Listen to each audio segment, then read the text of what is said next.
Bank Young Professionals panel brought to you by the George Washington University Center for Career Services. We are delighted to have our presenters today, which include 4 World Bank and IFC professionals who are eager to share their advice and perspectives with you. So before we hand it over to Alberto, who will be our moderator for today's discussion, we'd like to just share a few housekeeping items and reminders and tips. So today's webinar will be recorded, and we will follow up after today's event and share the link to the recording. Cameras and mics have been disabled with the exception of our panelists, and there are 2 audio options. You may listen via your computer speakers or via the dial-in number provided to you during the registration process. We will also share the dial-in number via the chat, which you'll see in a moment.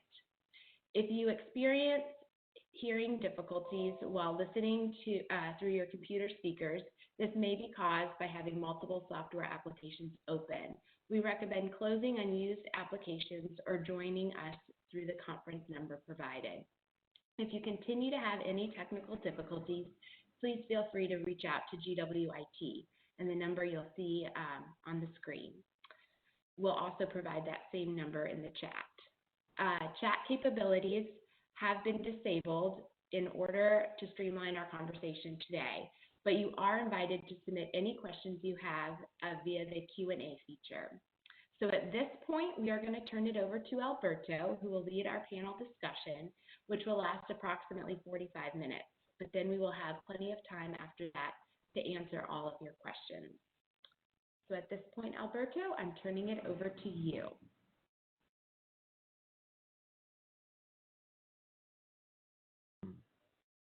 There you go. Hi, everyone. My name is GW community. My name is Alberto Hilar. I'm from Mexico City originally, but I've been working with the World Bank almost 2 years now. It's a pleasure here to be with you guys. It's a pleasure that we'll have the opportunity to interview my colleagues, Daniel Alvaro, Holti Banca, and Nicole Silvia Bois. All of them with international background, all of them with focus on international development, and all of them with great stories. To start with these stories, I will start with mine. I've been working for the bank for 2 years. I started working with the transport unit, focused in Latin American projects. First of all, like trying to understand the private sector and how to work with it for transport projects. Then I went with the urban team, and I had also the opportunity to do more topics related to public-private partnerships. And that opened me the door to work with the energy practice and with the global infrastructure facility. More on the finance side, more on the how to structure and how to get a project to financial closure. Now I will start with my colleague and one of my big friends, Daniel Alvarez. Daniel, please introduce yourself. He's originally from Spain. Hello, everyone. Can you hear me? Nice. And thank you for the introduction, Alberto. My name is Daniel Alvarez. I'm originally from Spain, born and raised in Madrid. And I just want to give you a little bit an update on my profile. I study energy engineering. I always like numbers, technical stuff. I finished my studies in Munich, and I moved back to Spain. I was working for Deloitte, doing energy as a consultant. But I had this feeling that I wanted to move and work internationally. So I didn't know what to do. I was happy, but at the same time, I always wanted to work abroad. So I joined a program that the government of Spain has.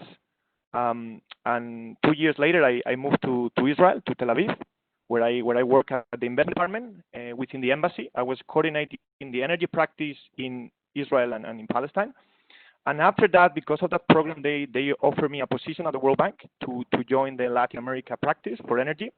And it's been almost 4 years. Time flies. And I do energy projects, mainly in Central America and in Africa. And I do clean energy. For example, in El Salvador, we're building a 200 megawatts geothermal power plant. I do energy efficiency in Panama or in Costa Rica. And then in Africa, what we do is enable access for citizens. I'm part of a global investment fund that is going to provide access to around 1 million people for the next 5 years. I'm also working in a little country in Africa, one of the smallest, which is the Gambia, where we are supporting the power utility to be both financially and operationally viable. I can tell you more about this experience as well as other experience that I have, but this is myself. Thank you so much. Perfect, Danny. And now, Holti Banca, please, your time. Thank you, Alberto. Hi, everyone, wherever you are in the world. I hope everyone is safe. My name is Holti Banca. I'm a financial sector specialist with the Finance Competitiveness and Innovation Global Practice at the World Bank, in particular focusing on digital payments and digital financial services. As you know, or as you might be following, a lot of shift now is happening with COVID towards digital channels. Payments, of course, are part of that trend. And the World Bank, of course, is providing technical assistance to countries around the world to essentially try to accelerate the shift from cash and paper-based payments to digital payments, and also create the enabling environments in those countries for more population segments to have access to digital financial services and sort of to the more formal, let's say, financial grid of the country. So I am involved in multiple projects around the world. I'm part of a global team. As some of you might know, the World Bank is divided into sort of thematic areas as well as geographic areas. But there is also the so-called global teams. So essentially, those teams kind of oversee projects around the world, and they really they have a niche in particular thematic areas and expertise. So in our case, the team is all about sort of digital payments and financial inclusion and digital financial services. There is really a wide range of projects I'm involved with. Some of them have to do with drafting national strategies that would help central banks, the ministries of finances, and sort of other public authorities to create a national strategy to, again, sort of shift away from cash-based payments towards digital payments. And there is, of course, a lot of different components you have to take into account in that process, from the legal framework to the actual infrastructure, to the cooperation of the private and then public sector. In those strategies, we make sure to touch on all these different areas and kind of bring all the different stakeholders together. In other cases, the focus is on, before you get to the usage of those kind of innovative and new digital payment instruments and channels, the focus is on the access, right? So before we get to the usage, right, how do we make sure that people first and foremost have access to bank accounts, transaction accounts, before they start using them and the sort of the products that come with those accounts. So that's kind of in terms of the nuts and bolts to some extent of the work I'm involved with. I've been with a bank for about 7 years now. Initially as a short-term consultant when I was finishing up my PhD at the University of Maryland. And then when I finished my PhD, I was offered a full-time staff position at the bank. But I'm sure we'll have the opportunity to kind of, talk a bit more about how we got to the World Bank and the institution. So I'll stop there for now. Thank you very much, Holti. I'm going to pass it over to you, Nicole. Your turn. Thanks, Beto. Hi, everyone. My name is Nicole. I am, can you hear me? You can hear me, right? Yes. Okay, good. So I'm Italian Lebanese. I've been working at the bank for about 2.5 years now. My background is varied in the sense that I tried out a lot before landing at the bank and being very convinced of my willingness to continue working at the bank and creating a career at the bank and pursuing a career. I studied finance and management in Italy. After that, I decided to go to Lebanon to discover a bit my roots, because I was born and raised in Italy. And so I finished my studies there, where I worked for UNICEF for a bit. I then came back to Italy to co-found a startup, but the startup had nothing to do with development, so I just clearly understood that my objective was to work in development, and that's when I decided to go to Kenya to work in off-grid solar, something very similar to what Dani does. I work specifically in energy access. Currently, actually, after my experience in Kenya, I moved to DC to start a master's program at Georgetown in emergency and disaster management, because I've always been very passionate about the refugee cause. And so during my studies, I landed a job at the bank, actually at IFC, working in off-grid solar. Specifically what I do business development. I work with companies to help them out, either develop new products or enter new markets. My regional focus is Sub-Saharan Africa. And given that I'm very, as I said before, passionate about the refugee cause, I am one of the few people in IFC who really does believe that refugees should be a target client or beneficiary, let's call it, of IFC. And so I'm also working in specifically in refugee camps in energy access. I also work with bank projects because, as you might know, maybe we can go later on, there's a difference in between IFC and World Bank. IFC works with private sector and World Bank works with governments. But as a program, we are one of the few programs that is a joint IFC and World Bank program. And so I also work with World Bank programs trying to help them out to delve into the private sector. That's pretty much on my side, and we can go into specifics later on.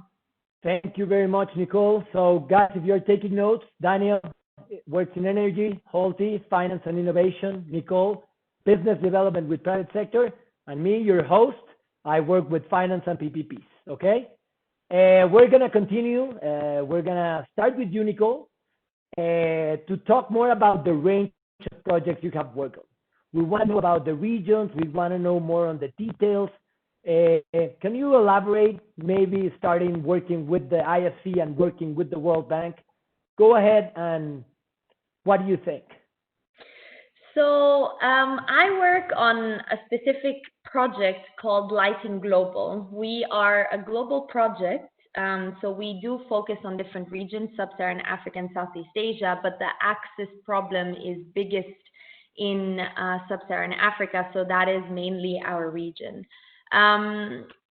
We specifically, I would say that on my end, the main, if I could, given that I work on one project, I can give you examples on what it means to work on different type of countries.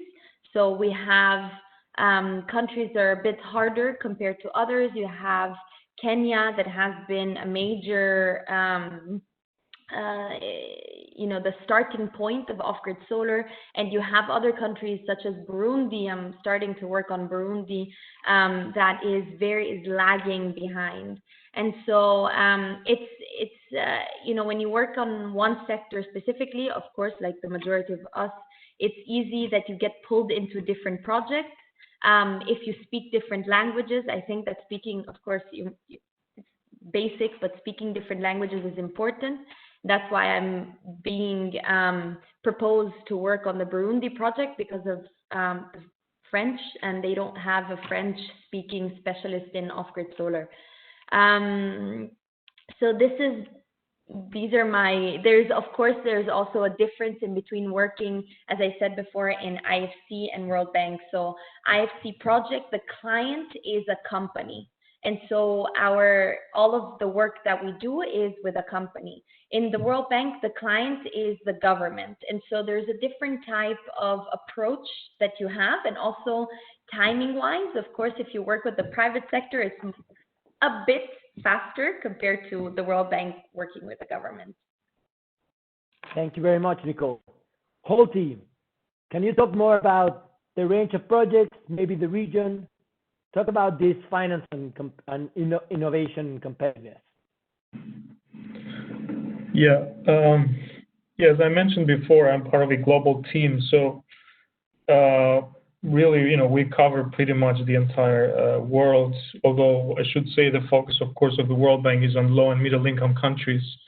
And it's quite exciting, to be able to work in so many different regions from, Central and South America all the way to the Pacific Islands, so to speak.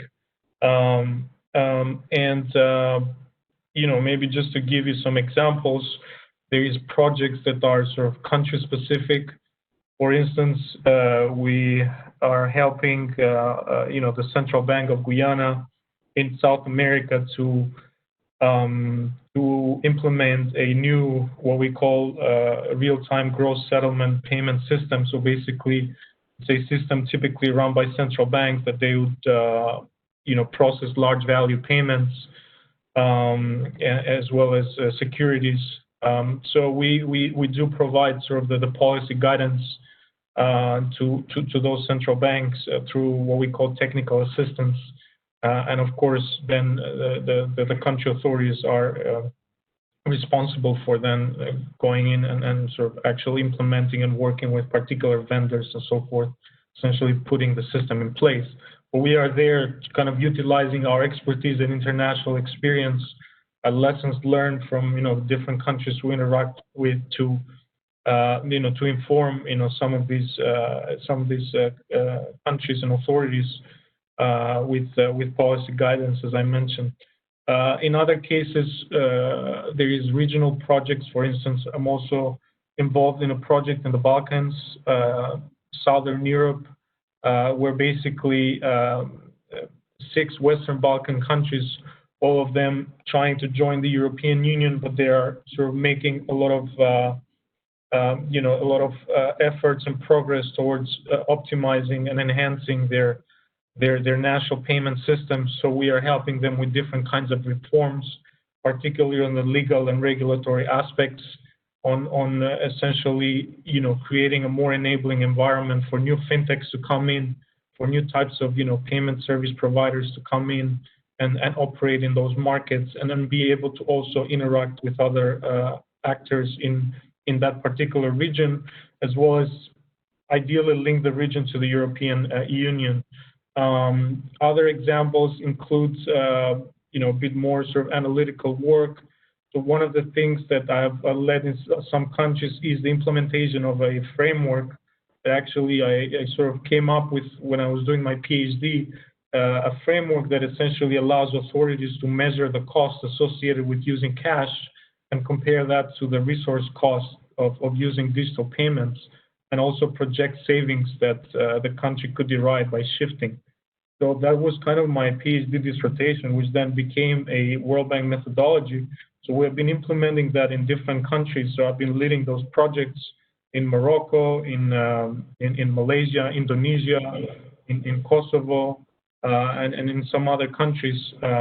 So that really kind of puts together a team of colleagues and bringing different pieces together, from data collection to kind of translating that data into policy implications, and then kind of making that part of the overarching strategy that I mentioned before, that I also typically design at the country level.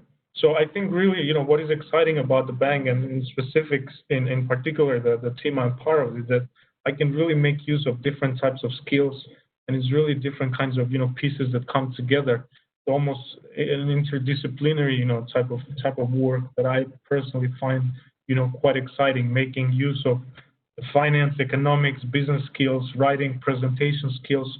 All of these kind of come together, and I've really kind of found the perfect place, so to speak. Thank you, Joaquin. Danny, your turn. But when I was trying to get into international development, I always thought that I will be traveling the world, visiting all these places. Of course, now with the situation, it's kind of hard. But Danny, maybe you can think about, besides the region, to talk about your trips and where have you been, what countries have you traveled, where have you worked with? Of course, and I also wanted to strengthen two points. One of them is the people you work with at the World Bank. I'm going to give you details on that, and the impact that our projects have for the countries. in my case, as Nicole said very well, I work for the World Bank, and my clients are the governments, and particularly the Ministry of Energy of each country. And then the people. At the World Bank, you really find brilliant people. To give you an example, one of my managers was the former Minister of Energy in his country. And other manager, it's a very successful Harvard guy. So you get the chance when you join the World Bank to work with like very successful and brilliant people. That's also part of the World Bank. And then the impact on the travel. In terms of traveling, we tend to travel a lot, which is good when you are young and not that good when you are getting old. For example, I used to travel to Panama once per month. I've been to Mexico, I've been to Brazil, Dominican Republic, El Salvador, Nicaragua, Honduras. I mean, I forget most of the countries, but you travel a lot basically, and at least in operations, because I work in operation, you ended up traveling between a quarter and half of your time, which is amazing because that gives you the opportunity to know different cultures and different countries. In terms of projects, at the World Bank, we do investment projects. Basically, we give loans to the governments to implement a sustainable agenda for the energy sector, and we do also technical assistance. Technical assistance are a specific components.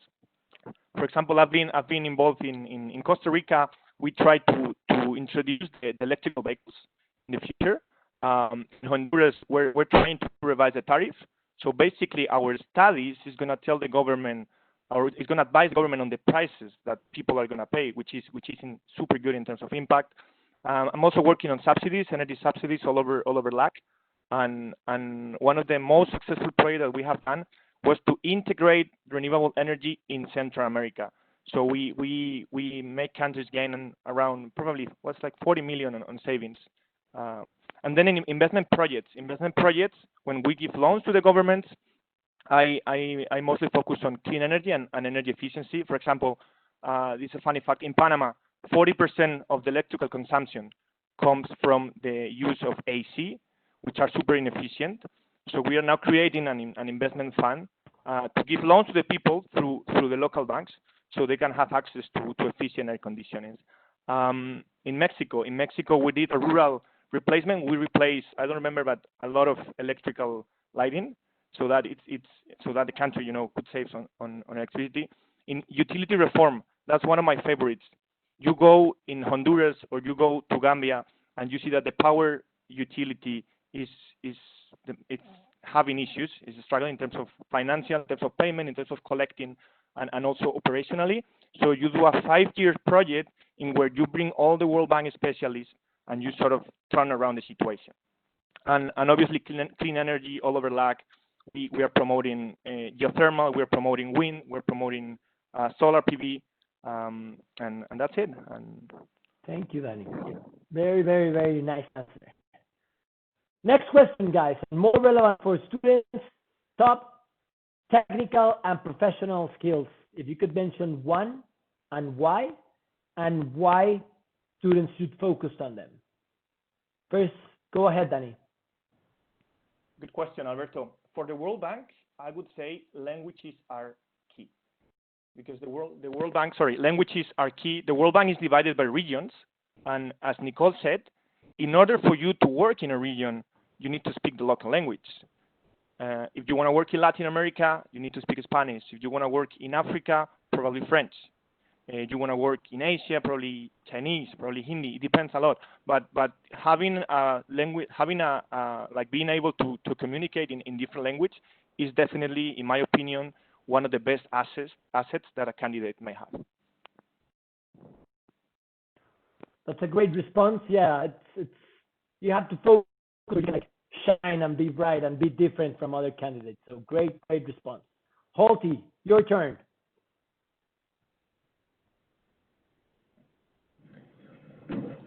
Obviously in an international organization like the World Bank, you are dealing with, as we have understood, of course, by now, with different types of, countries, different cultures, even within the institution itself.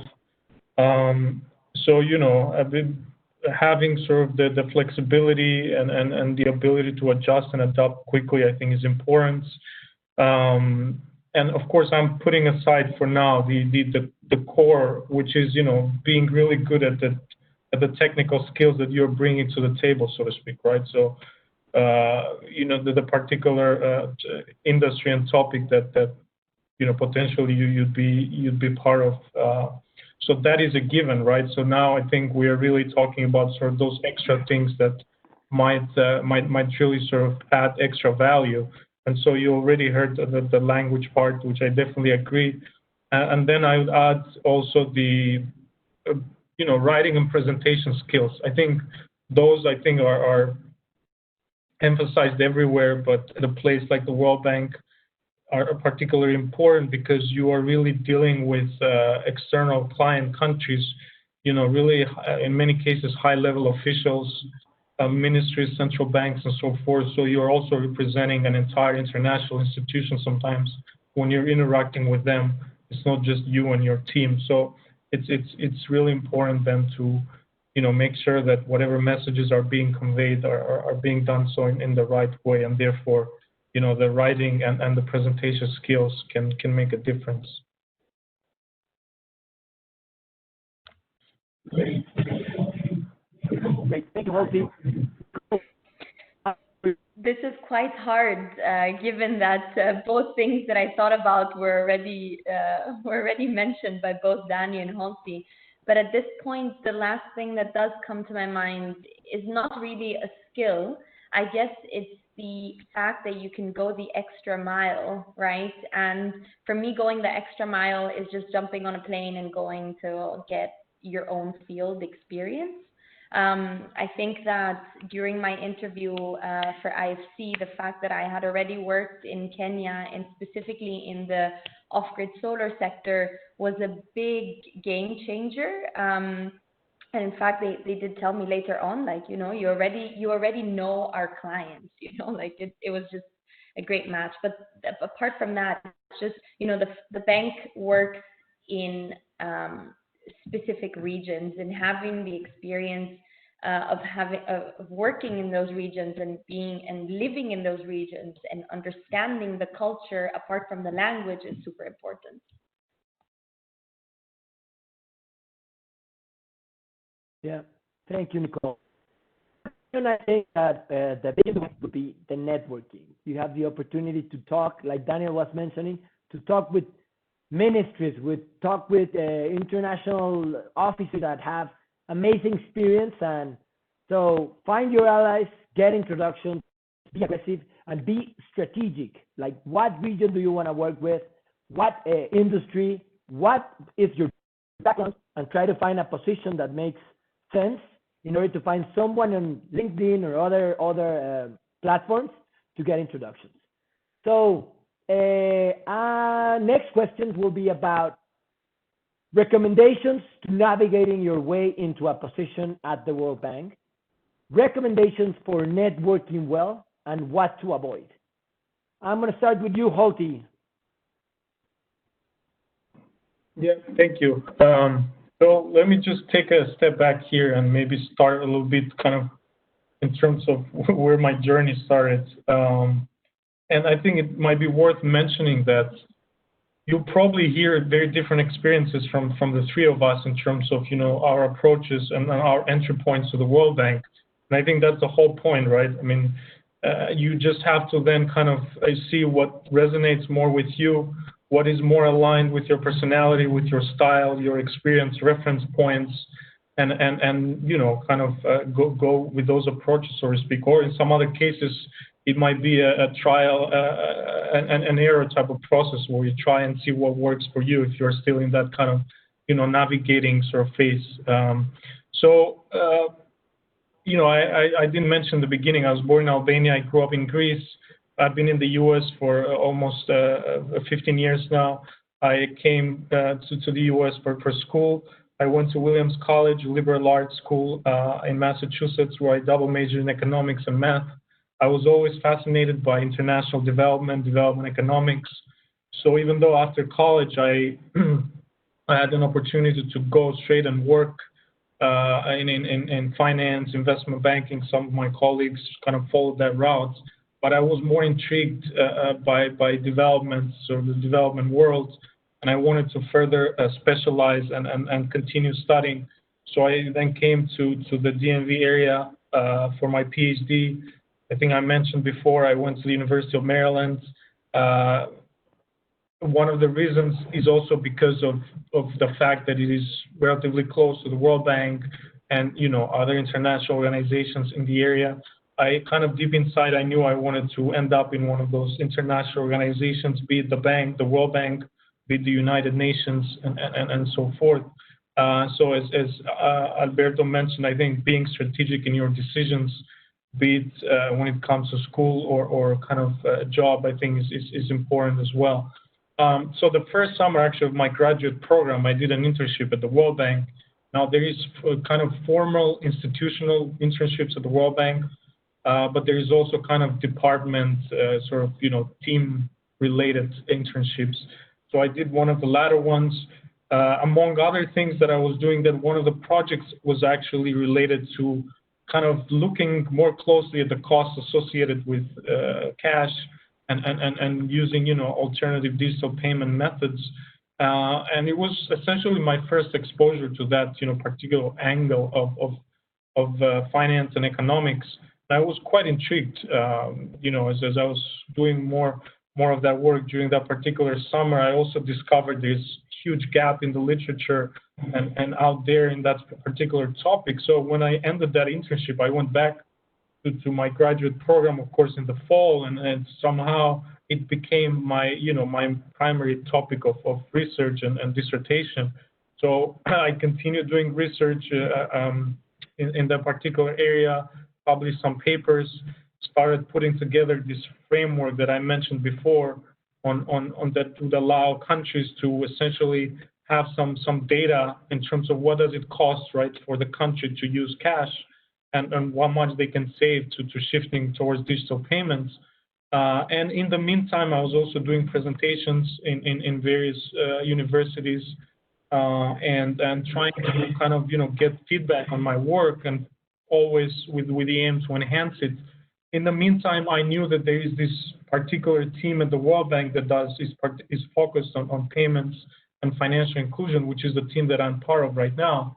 So about 2 years before my graduation, and when I knew I had reached a particular level in terms of my knowledge, I did contact the manager of that particular team, and after a lot of back and forth, managed to get a meeting with them and present some of my work, and really focusing on how I can contribute to the team and the value that I can bring to the table. I got a short-term consulting contract, and what happened is that we took that methodology that I had, been working as part of my dissertation. We turned it into a World Bank product methodology, which really became a flagship methodology. And I finished my PhD, and then, as I mentioned, I was offered a full-time position. And since then, of course, I continue to be with that team, expanding the portfolio in terms of the types of projects, which I described a bit. And it has been really, a great experience in terms of both offering value to the team, but also continuing to grow and learn more. And maybe three things, I don't know if maybe there will be another question later. I just wanted to, highlight three main, I suppose, tips that I think are important. That will be the last question. So I'll leave those three, for later. Perfect. But maybe this journey I described, gives you a bit of a perspective of my entry point to the World Bank. Perfect. Danny, it's your turn. What recommendations do you have for navigating your way into a position, for networking well, what to avoid? So first of all, the first thing is belief in yourself. And because when I was in Madrid and I thought about the World Bank or the IMF as an extent, I always thought about, wow, the best and the brightest, only superheroes, are allowed to work over there. And it's doable, and you can do it. My best advice would be strategic and do your research. Find your strengths. What are you good at? Find a specific topic such as transport, energy, climate change, refugees, a topic that you're good at that, a topic that you can add value to the table, and a region. And once you have that, be aggressive. Contact young sort of institution like us, like Y2Y managers, and the key here could be to be aggressive, but also when you have done your research. Instead of writing a manager to ask about a potential opportunity, ask him about a report he wrote before. And then you can start a conversation. And that connection might not land you a job, but might land you like three more contacts. And one of those contacts maybe is looking for an STC and things like that. So it's be strategic, and do your research very well. And once you have that, go and be aggressive and network as much as you can. What to avoid, Danny? What to avoid? I would say in terms of avoiding like lame emails about asking about potential opportunities, you need to be specific. Like don't bother these managers because they're really busy, and then they're gonna spend time in someone that is only asking about a potential job or things like that. Yeah. Great response. Nicole, I pass it over to you. Beto, you're really making it hard for me. I mean, coming after Holsti and Danny all the time is really hard. I can't think of anything else because that's exactly what I did. I was very strategic in the sense that I already had experience in the off-grid solar sector, specifically in sub-Saharan Africa, exactly what Danny said. I did my homework very well before contacting an HR specialist, actually. I found out about the program that I'm currently working for, and I went for that. I was, as Danny said, and I would say something to avoid. Just don't ask for a job. No one has the time. The bank is very competitive. Everyone, we all know. I mean, it's true. We've all worked very hard to get where we are. Don't expect that LinkedIn out of the first tip that I got as soon as I got to DC is expect a 10% response rate from people, and don't get personal about it. It's really, people don't really know you, so you'll be lucky or unlucky in the sense of people responding or not responding. And something that really helped me, for example, is some people have a description on their LinkedIn, and using that description to find something particular about yourself that matches that description, and also asking for people to share their experience. People are always happy to share their experience, and maybe from as Danny said, from a conversation comes a contact or another conversation. And so these are my main points. Thank you, Nicole. Yeah, you guys mentioned everything. Be strategic. Find someone that you can relate to. Be aggressive. Like, for example, in my experience, when I was trying, had 6 coffee chats per day. I couldn't even sleep. It was insane. But anyways, finding a new introduction after each one of the conversations that you have, it's also a great advice. And one last once thing, you get an actually, SPC, Beto, sorry, can I say just one last thing? Is actually the follow-up. I have learned that the follow-up is super important, not only after the meeting, but also after a couple months. People want to know, what did you end up doing? Where are you now? It's not, this time I'm useful to you. Next time we can start a project together. So I think that's also useful. Yeah. Well, and once you get an SPC, a short-term consultancy, it's all the way up after that. Once you have a foot in the World Bank, it's easier to navigate inside.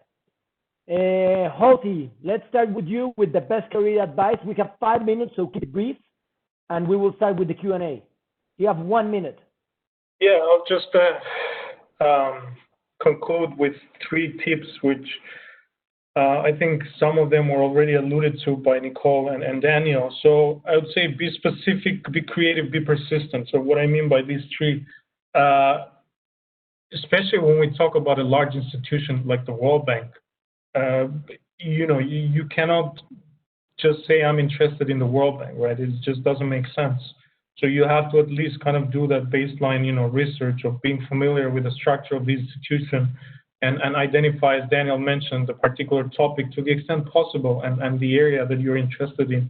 And ideally, the team and department that you think you'd be a good fit of and you can add value, right? So the other day I got a LinkedIn message by someone saying it would be great to understand more or learn more about the World Bank. And you know the look of that is not very good, right? Because you know, as Daniel and Nicole mentioned, people are busy, right? So you'd expect people to have already gone through that initial screen out phase of the institution and then come to you with very specific questions. So I think it's extremely important to keep that in mind. The second one being creative, I think that goes more in terms of how you approach employers, right? So I think it's all fair game. As long as it's not sort of an extreme right, approach. But what I mean by that is, you know, emails, LinkedIn messages, phone calls, networks, potential presentations, speeches. You know, all of these can be sort of, you know, viewed and utilized as potential ways to get in touch with people. And always, that's at least how I like to approach it. Always approach it from the angle of how can you add value, right? You know, it's a given that you're also going to be learning and be benefiting, obviously, you know, wherever you find yourself, no matter how much experience you have. But again, when you are initially approaching an employer or a place you want to work for, it's important to come from that place of how do you add value. And the last one, be persistent. And that might not necessarily be, you know, initially in your career, but later on, if you have identified a particular institution or department or a team that you're absolutely convinced that you'd be a good fit of, and then it really is aligned with your experience, background, and so forth, you know, really go for it and do not give up. It's going to happen eventually. It took me about 10 emails to, you know, to get in touch with my manager. But I was absolutely convinced that, you know, that is the team I want to be part of and I can add value. You know, everything I've done up to that point is absolutely aligned with that, with the work of that team. So, you know, do not give up, while in the meantime, you are also exploring other opportunities, of course. Perfect, Holti. Well, Nicole, you have 30 seconds. Holti, eat all your time. So 30 seconds, best career advice. Find your niche. I think that for me, for example, I became this the person at IFC who is knowledgeable about off-grid and refugees, which is really like this nexus that is quite specific. Okay, thank you. And Danny, finally, pass it to you. Okay, very quick. Use the DC connection, which is critical. Because you're going to be so close to the World Bank, so capitalize that. The second one is leverage your networks. There is a lot of country clubs that offer support for young professional or advice in order to get a job, so use them all. And the third is do what you like, because at some point the World Bank is a very competitive institution, so you need to perform at your highest level. And if not, you're going to see a downgrade in your career. That's it.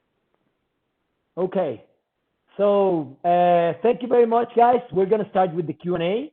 I'm going to give one question to each one of you. The first one is, what is an STC and how do I find one? Also, to follow up on Nicole's and Holti advice, do you have tips on how to find contacts other than LinkedIn? Very quick, an STC is a short-term consultant. It could be for one project, could be 10 days, it could be 5 days. But once you get one of those, you can extend that. I mean, through networking, you usually find them. Or there are, and through network, you can get access to what are the immediate needs of teams. So, Holti, tips on how to find contacts other than LinkedIn.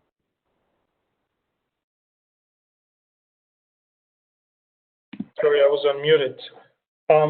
Yeah, I mean, LinkedIn, of course, then exploring the World Bank website, you'll probably come across some names there of, you know, managers or some of the experts. Some of them might have papers published out there. So, I mean, these are, and in many cases, some of their email addresses might be public. At least that was the case, you know, when I was contacting my manager at the time. He was an international expert. So I think you should be creative in that sense. Also, kind of see if you can find emails publicly. If not, try to message them on LinkedIn. In some other cases, you might already have a friend or someone at the bank, so they might be able to also, potentially in some cases help with connecting you to the right people. These are the ways, I think, in terms of getting in touch directly with people. Okay. The next one's very specific. I'm gonna see if we have time at the end. The next one, Nicole, when you are lining up your professional and academic experience to start a career at the bank, do you have to be a specialist already in a specific field, or is there room to work across geographical and thematic areas? Oh, wow. I'll ask also to the others to chime in here. But for me, my experience is that I already had very specific experience, and that helped me out. So, of course, I joined when I was 23 or 24. So I didn't have that much experience. Don't worry, guys. But at least I had that regional plus sectoral experience, which really helped me. And something else that also helped me was working for another big UN organization. I worked for UNICEF, and so that also helped out because they understood that I already knew how big institutions work. Perfect. Yeah, that's a great advice. To be honest, I didn't know anything about energy, and I'm working with the energy practice now, but I knew about public-private partnerships and Latin America. So you have to be strategic and find what you know, and maybe you can complement it with other important things. This is for Danny. In light of these COVID times, do you see any changes which might become permanent in the future, such as less travel, less in-person conference and meetings, and more home office? Great question, by the way. I think COVID has shown that home-based work could be doable and is an option. And of course, less traveling, less in-person meetings as a result of this. But anyways, I think that at some point we need to be next to the client. You need to be close to the client. So I see a future in where we'll be more flexible in terms of probably less missions and more home-based work. But I don't see I mean, we are going to continue to see the client, and one of our strengths is because we are close to the clients, and that has not to change in the future. But I think COVID has shown that we could be more flexible, but I don't know. Probably I don't have an answer for that. I don't know what you think, Beto. Perfect. I think you cannot plan anything long term now as we speak. Many things will change, but as of today, we are going to continue working from home at least until the end of the year, and most likely until the end of the fiscal year. But anyways, we have a lot of platforms that can be used, and the work will continue. This is the whole team. I am a recent GW policy graduate. I am wondering if you would be willing to speak about the opportunities for getting involved in policy and or legal work at the World Bank or IFC within the various geographic areas and specializations. I think this is for Halti because you work more on the policy and you have a lot of regulations to work with central banks. Maybe Halti, you can add something to this question. Yeah, I mean, I'm happy to have a chat with the particular student that asked that question. So that's fine. I mean, I believe the students have our emails, so they can feel free to reach out to us if they want to have a bilateral call. So I'm happy to do that and get into some of the more specifics. Perfect. Yeah, I think to be honest, I think there's opportunities to work on the policy and legal all the time. Of course, think about that when you are applying for a policy, a lot of people have masters in public policy.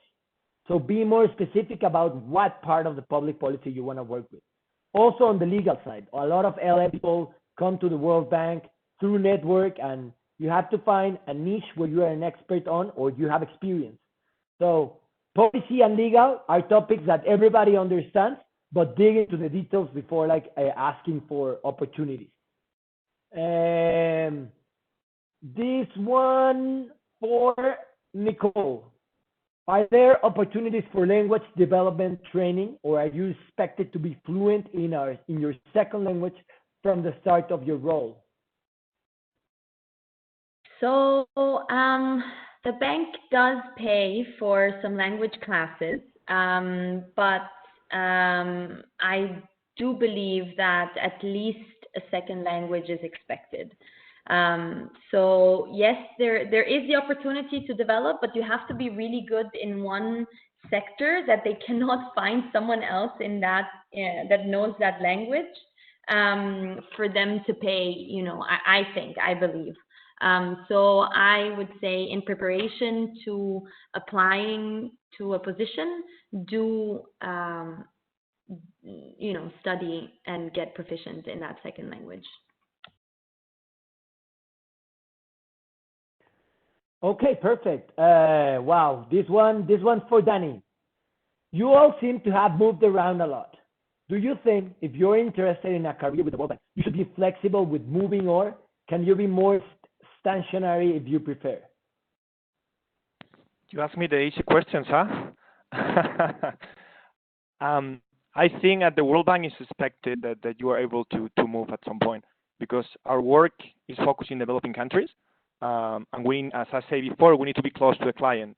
And in fact, it's a great experience if you want to have a long-term World Bank career. If you have been in different countries, in different regions, you have experienced different cultures, and then you can bring all those experiences back to DC and back to the team. But I mean, I think everyone is different, and some people stay in DC forever. But I think the World Bank really evaluates the fact that you have this flexibility to move around the world. Good. Okay. Well, there was a question that we might have skipped. It was talking about how. Yeah, I know. Stakeholders. So it was a challenging question, that's why I skip it. But anyways, Holti, I think what I was going to say is that gonna be brave. We don't necessarily have to convince stakeholders in the sense that most of the cases the countries come to us for technical assistance. So, they are the ones that are initiating particular projects, and that we are there to kind of provide the expertise. In some cases, of course, funding as well, be it through grants or loans, or if there is a third party that is providing the funds, some kind of developmental agency outside the bank. Again, we might be brought in to provide expertise. So as such, kind of the ground is already, laid in most of those cases. So we don't, really, it's not very common. Yeah, I agree. But sometimes the government wants it one way, and the World Bank cannot follow it with that way. So there has to be negotiations done. There has to be a convincing side that this is why not. It's not a great idea to go to this path. I don't know, there are some times that yes, and that's why conversations can turn different. Sure. And we also have to, the World Bank has its own procedures and safeguards when it comes to environmental and social aspects that have to be fulfilled in every project. So these are principles that the World Bank has to also kind of abide by no matter what. Yeah. Danny, do you want to add something on that? I was muted. No, I think that Holt said it perfectly. We don't really convince stakeholders. Yeah, nothing much. Okay, perfect. Nicole, question for you. Many internships and jobs at the World Bank requires work experience. For graduate students, do research assistant at university and part-time on-campus jobs count? I guess it depends on what type of job you're trying to find. If it's in operations, I would say a bit less. If it's so it really depends. Of course, my experience counted because I worked in operations, and so they wanted someone who knew how to talk to the companies and understand what they were needing and deliver what they were needing. Yeah, I agree with you. I think yes, it's important to have work experience, but research assistant is always a good idea to have it, especially if you're focused on any specific need. Like, for example, if you have a class of, are you a research assistant on policy or legal frameworks, maybe you can use that to leverage your way into the World Bank. Do you encourage applying to positions? I think. Say it again. Sorry, but one question on being a female, and if that was in some way limiting. And I just wanted to say that not at all. And maybe that was a private chat. I still, it's the first time I used this WebEx, but being a female at the bank is not limiting at all. Actually, females are benefit from specific programs. And again, if you go the extra mile and you demonstrate that you're willing to travel to even really hard countries, then you're completely fine. Good. Do you encourage applying to positions you may not meet all the requirements for with the World Bank? No, we don't inquire that. Be strategic. Find the requirements. The only thing that you might play a little bit with is the work experience, but think about this as a very competitive organization, and for one position are 1,000 applicants. So be strategic, be smart. We have 3 more minutes. 3 more minutes, and I don't know if you guys want to finalize this conversation. Danny, your time to shine. Go ahead, 1 minute. No, I just wanted to add something because I've seen a couple of questions on that. If you have 5 years of experience, or if you have 10, I think it's better. The more experience at the World Bank, the better, because they look for experienced professionals. That means that you can add value immediately. That's one thing that, and also at the World Bank, at the public part of the World Bank, we are not Goldman Sachs, for example. The financial side of our projects are super simple. Our value is the technical knowledge that we bring to the table, the expertise on the specific areas, in this case, energy or transport or whatever. Then I think in IFC, the situation is different, but I just wanted to clarify that we are expert in the topic, and we are not sort of banks in terms of financial or sort of banking operations. Holti, last idea to circle up this conversation and networking event. Well, I think one should use both, right? I mean, the structured kind of recruiting processes that the World Bank has in place. There is various programs, the YPP, the Young Professionals Program. You can find on the website kind of the requirements. I think there's a junior one also, a program that I think might be renamed now.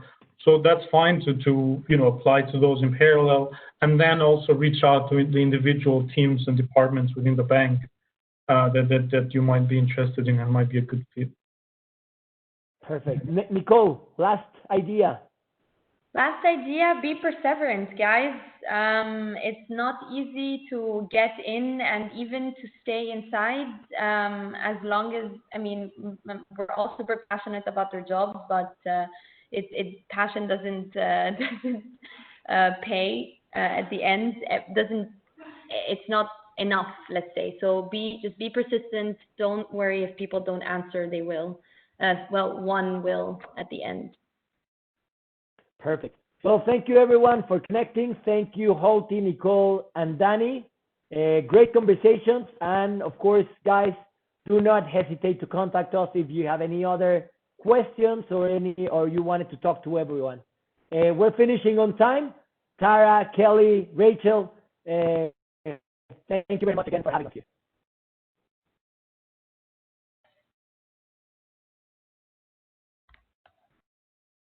Thank you all.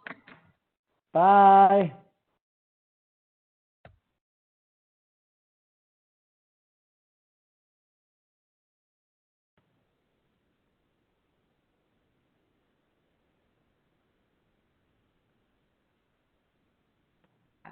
So much. Take care.